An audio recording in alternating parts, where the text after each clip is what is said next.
விஷயத்திலே இந்த சவுர் குகையிலே 3 நாட்கள் தங்கியிருந்ததாக நாங்கள் வரலாற்றில் படித்திருக்கிறோம். நாயகம் ஸல்லல்லாஹு அலைஹி வஸல்லம் உங்களுக்கு 40வது வயதில அல்லாஹ் உங்களுக்கு நபிப்பத்துவத்தை கொடுத்தார். நபிப்பட்டம் கிடைக்கப்பட்டது. நபிப்பட்டம் கிடைத்து சுமார் 13 வருட காலங்கள் இஸ்லாத்துடைய போதனையை எங்க நாயகம் ஸல்லல்லாஹு அலைஹி வஸல்லம் மக்காவிலே செய்து கொண்டிருந்தார்கள். ஏகத்துவத்தை மக்களுக்கு பரப்பிக் கொண்டிருந்தார்கள்.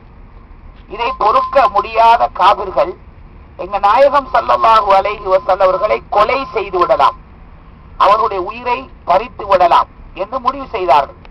அதன் பிரகாரம் அந்த காலத்திலே அப்போ இந்த மக்காவிலே 4 கூட்டங்கள் 4 கபீலாக்கள் தான் வாழ்ந்து கொண்டிருந்தார்கள்.